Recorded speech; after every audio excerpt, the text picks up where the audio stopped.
Good morning, all. Welcome back to my class.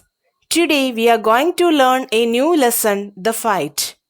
The lesson, The Fight by Ruskin Bond, tells us a tale about two young boys who fight in the beginning regarding who owns the position of the pool in the forest. Turn your textbook to page number 45. Lesson 6, The Fight. Renji had been less than a month in Rajpur when he discovered the pool in the forest. It was the height of summer, and his school had not yet opened, and having as yet made no friends in this semi-hill station, he wandered about a good deal by himself into the hills and forests that stretched away interminably on all sides of the town.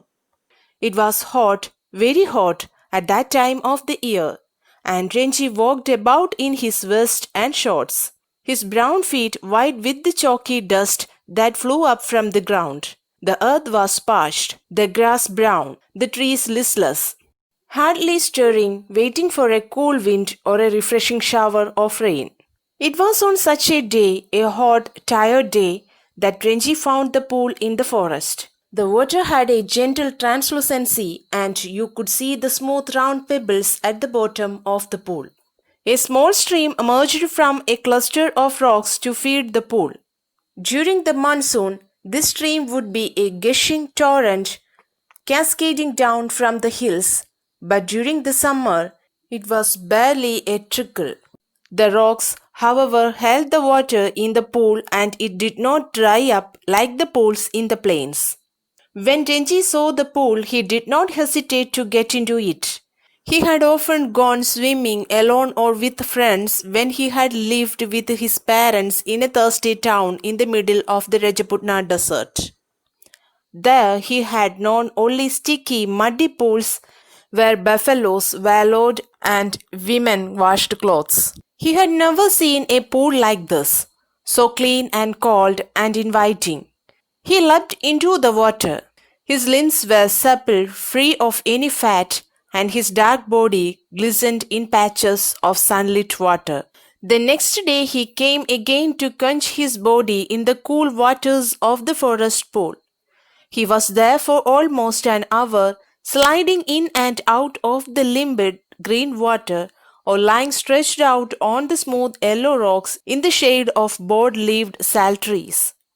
It was while he lay thus that he noticed another boy standing a little distance away, staring at him in a rather hostile manner. The other boy was a little older than Renji, taller, thick-set, with a broad nose and thick red lips. He had only just noticed Renji, and when Renji did not say anything, the other called out, "What are you doing here, mister?"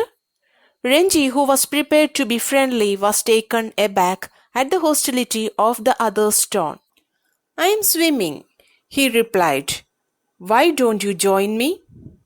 "I always swim alone," said the other.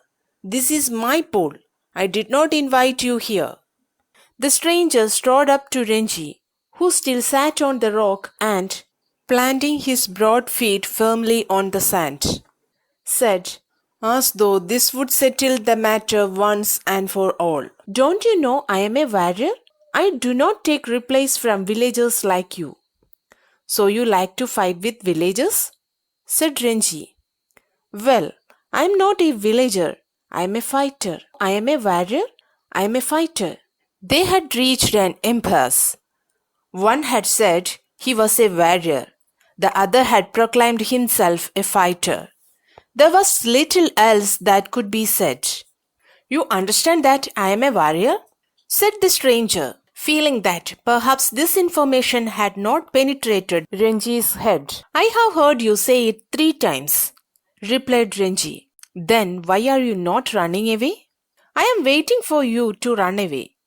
"I will have to beat you," said the stranger, assuming a violent attitude, showing Renji the palm of his hand. "I am waiting to see you do it," said Renji. "You will see me do it?" said the other boy. Renji waited. The other boy made a strange hissing sound. They stared each other in the eye for almost a minute. Then the warrior slapped Renji across the face with all the force he could muster. Renji staggered, feeling quite dizzy. There were thick red finger marks on his cheek. "There you are," exclaimed his assailant. "Will you be off now?" For answer, Renji swung his arm up and pushed a hard, bony fist into the other's face. And then they were at each other's throats, swaying on the rock, tumbling on the sand, rolling over and over, their legs and arms locked in a desperate, violent struggle, gasping and cursing, clawing and slapping. They rolled into the shallows of the pool. Even in the water, the fight continued as, splattering and covered with mud, they groped for each other's head and throat. But after 5 minutes of frenzied, unscientific struggle, neither boy had emerged victorious. Their bodies heaving with exhaustion, they stood back from each other, making tremendous efforts to speak. Now, do you realize I am a warrior?" gasped the stranger. "Do you know I am a fighter?" said Renji with difficulty. They gave a moment's consideration to each other's answers, and in that moment of silence, there was only their heavy breathing and the rapid beating of their hearts. "Then you will not leave the pool," said the warrior. "I will not leave it," said Renji. "Then we shall have to continue the fight," said the other. "All right," said Renji. But neither boy moved, neither took the initiative. The warrior had an inspiration. "We will continue the fight tomorrow," he said. "If you dare to come here again tomorrow, we will continue this fight, and I will not show you mercy as I have done today." "I will come tomorrow," said Renji. "I will be ready for you." They turned from each other then and going to their respective rocks, put on their clothes and left the forest by different routes. I am going to explain, so listen carefully. It had not even been a month since Renji came to Rajpur, and he had already discovered the pool that was there in the forest. Summer was at its peak and the schools were still closed. He had not yet made any friends there. There were hills and forest on all sides of the town. He roamed in this place alone. The earth had dried out with the heat. The grass had turned brown, and the trees were spiritless as they waited for a cold wind or a rain shower that would revive them. On one such hot day, he found the pool in the forest. The water was so clear that one could see the bottom of the pool covered with small round pebbles. It came from a cluster of rocks. In the monsoon, the water came in large quantities. During summer, the flow was weak, yet it never dried up like the pools in the plains.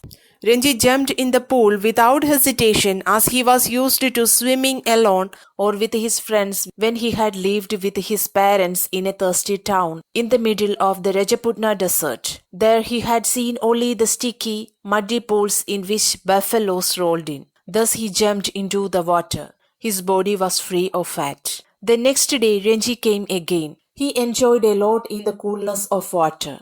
After an hour he lay to relax on the smooth rocks. It was then that he noticed a boy staring at him in a hostile manner. He was a little older than Renji and had a well-built body. He stood on the edge of the pool. He seemed waiting for Renji to explain his presence there. He asked Renji what he was doing there. Renji was expecting to make a new friend, but he was quite surprised by the bitterness of the other boy.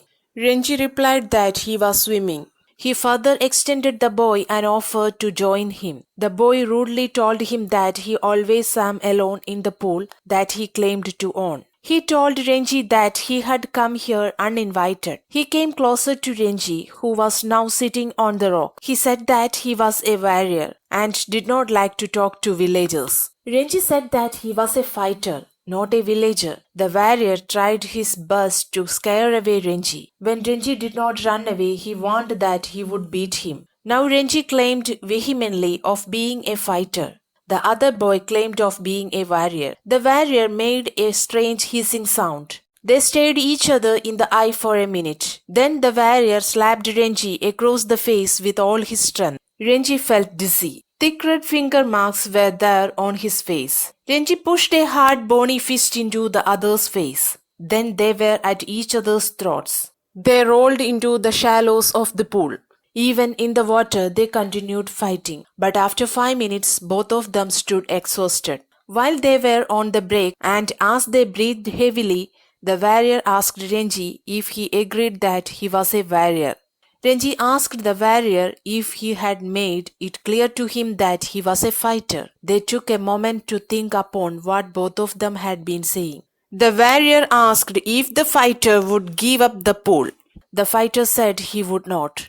The warrior believed that they still needed to fight to be able to come to a conclusion. The fighter agreed, but none of them took any action. At that moment, the warrior got an idea that they should resume fighting tomorrow. He further warned Renji that if he dared to come to the pool again the next day, they would have to fight again, and he would not show any mercy as he did that day. Renji replied that he would come the next day, all prepared to fight. They turned away from each other and went to the rocks to wear their clothes and went out of the forest by different routes. That's all for the day. Thank you.